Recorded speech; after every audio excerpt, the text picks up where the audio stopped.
अब तप से क्या होता है, राज्य प्राप्त होता है और कुछ सिद्धियां आ जाती हैं। हा हा हु में इस बात पर बात ठनगी। हा हा कहता है मेरा तप ज़्यादा है, मेरे पास शक्ति ज़्यादा है।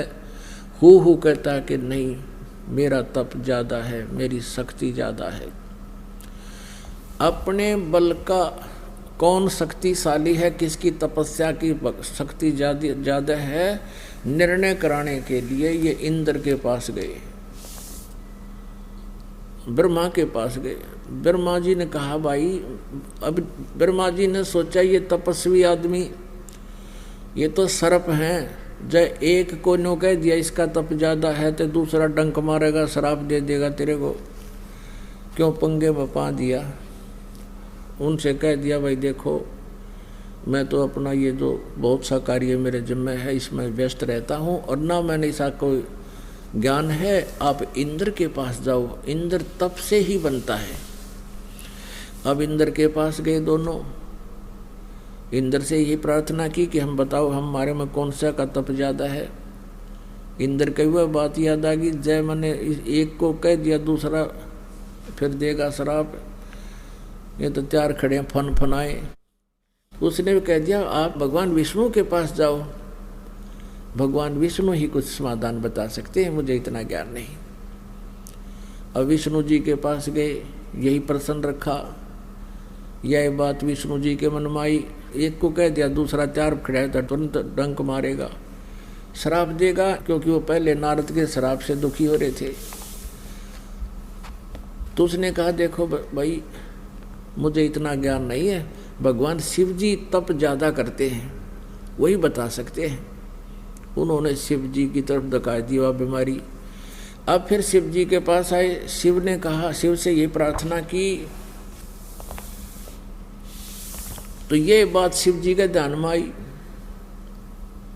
शिव ने कहा कि भाई तुम ऐसा करो, मैं तो मेरा तो हो गया ध्यान का समय, इतना समय मेरे पास है नहीं, आप यूँ करो मतंग ऋषि के पास जाओ मृतलोक में। मतंग ऋषि, और मतंग ऋषि बहुत डील डॉल थे, बड़े तगड़े, अच्छे मोटे भारा कति तगड़े थे, बहुत बड़े अच्छे पेटू से। और वो बैठे थे अपना एक आसन लगाए कुटिया के बाहर, न पूरे दड़ंग थे। अब दूर से देखा उन दोनों ने, हा हा हु ने, एक के मन में आ गया कि बड़ा हाथी सा पड़ा है भाई महात्मा दे, हाथी सा बैठा है। अब दूसरे के मन में आए मगरमच्छ बैठा है भाई, तो मगरमच्छ सा पड़ा है। अब मन की बड़ी बकवाद, बड़ी गंदी सोच है इसकी। तो कहते हैं महापुरुषों के बारे में, संत महात्मा गुरुओं के बारे में मन में दोष भी नहीं आने देना चाहिए, लेकिन उन दोनों के मन में दोष आ गया। एक सिद्धि मन वृत्ति बतावे, एक सिद्धि ऐसी होती है इन तपस्वियों के पास जो सामने वाले के मन में के बकवाद है, क्या सोच रहा है वो बता देता है। तो वो मतंग ऋषि के पास वह सिद्धि थी। हा हा हु ने जाकर कहा कि महाराज जी हमारा फैसला करो, मैं कहता हूँ मेरी तपस्या ज़्यादा है, यूँ कहता है मेरी। मतंग ऋषि ने कहा कि तुम फैसला तो कर ले भाई, और स्वयं करो अपना फैसला। तो तूने क्या सोचा था मेरे बारे में, बड़ा हाथी सा पड़ा है, जा तू हाथी का जन्म ले। और तूने क्या कहा था, मगरमच्छ जैसा है, जा तू मगरमच्छ बन जा। अब उन दोनों का शरीर उड़े छूट गया, दोनों मर गए। एक हाथी बन गया के जन्म लिया, एक ने मगरमच्छ का जन्म हो गया।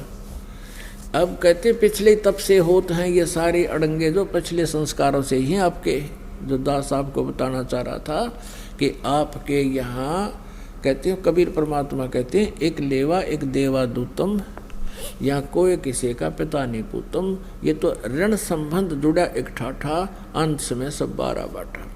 कहने का भाव ये नहीं है कि माता पिता और ये कोई हमारे नाते, इनको भूल जाओ, इनको छोड़ दो, ये नहीं कहने का भाव ये है।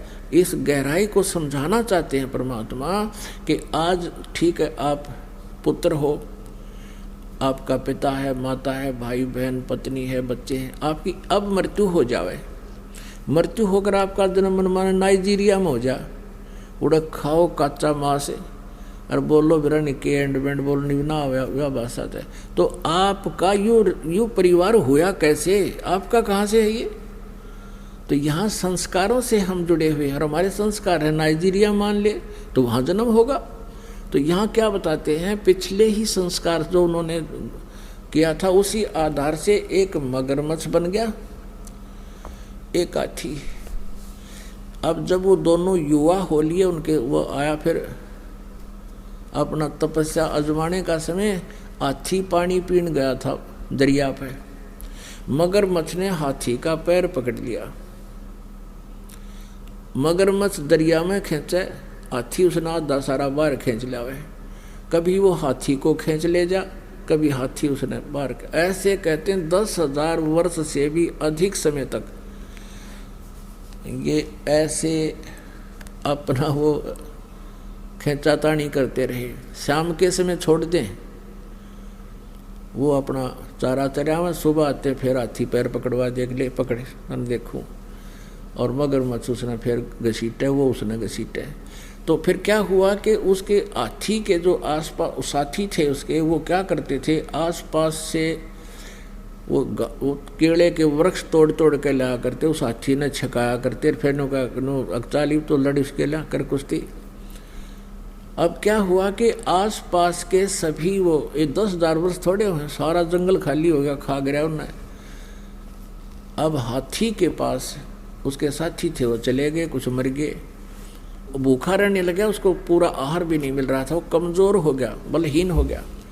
अब मगरमच्छ का तो वहाँ सारी व्यवस्था थी, नरी मछलियाँ पैदा हुए और खाओ खूब डट गए। तो उसने क्या किया, हाथी को खींचना शुरू किया जल में, खींचते खींचते एक मिलीमीटर जब उसका समझो सूंड बाहर रह गया, सूंड। अब हाथी का श्वास सूंड में के माध्यम से आता है, हाथी सारा चला गया और सूंड का समझो जल में जाते वो डूब मर जाना था उसने। तो उस समय हाथी ने परमात्मा याद किया, आधा एक कहना पाया था, राम पूरा भी नहीं बोला था, यानी कसक के साथ बोला, राम रोम तक आना था, वो अंदर की पुकार करी थी वह। तो वो हृदय की जो पुकार है, वो आत्मा का साथी कौन है, आत्मा का आधार कबीर परमेश्वर है। अब वो परमात्मा ने उस सुदर्शन चक्र छोड़ा और वो मगरमच्छ के मस्तक पर जा लग गया, और मस्तक पर लगते उसका मुंह ढीला हो गया, हाथी का पैर निकल गया। अब परमात्मा कहते हैं 100 छल सिद्धर मैं करूं, क्योंकि यहाँ ब्रह्मा विष्णु महेश जी की महिमा बहुत अधिक है, और इसलिए परमात्मा चाहते थे कि इनमें आस्था बनी रहे, ये किससे न भी जाप करें, लेकिन इनको मिल रहा है प्रारब्ध ही, और दे रहा है वो पूर्ण परमात्मा कबीर ही, परम अक्षर ब्रह्म ही। जैसे गीता जी अध्याय नंबर 15 के श्लोक नंबर 16 और 17 में 3 प्रभु बताए हैं, 3 पुरुष। एक सर पुरुष ये 21 ब्रह्मांड का स्वामी ब्रह्म है, इसको सर ब्रह्म भी कहते हैं, और एक अक्षर पुरुष है, ये 7 संग ब्रह्मांड का स्वामी है, और तीसरा ये परम अक्षर ब्रह्म है, परम अक्षर पुरुष है। गीता जी अध्याय नंबर 15 के श्लोक नंबर 16 में कहा कि ये सर पुरुष और अक्षर पुरुष तथा इनके अंतर्गत जितने भी प्राणी हैं सभी नाशवान हैं, जीवात्मा किसी की नहीं मरती। फिर 17वें श्लोक में कहा 15वें अध्याय के गीता जी में कि उत्तम पुरुष है तू अन्य परमात्मा इति उदाहरत है, ये लोक तरमावि से विवर्ती अवे ईश्वर है, कि उत्तम पुरुष श्रेष्ठ प्रभु तो इन दोनों से कोई अन्य है, जो सरपुरुष और अक्षर पुरुष है वो परम अक्षर ब्रह्म है, और वही परमात्मा कहलाता है, और वही तीनों लोकों में प्रवेश करके सबका धारण पोषण करता है, यानी सबको कर्माधार से भी वही दे रहा है। या भूल ईब मिटेगी, हम जो इनको ब्रह्मा विष्णु महेश जी को ही क्रेडिट दिया करते थे, अब आपका कंसेप्ट क्लियर हो जाएगा।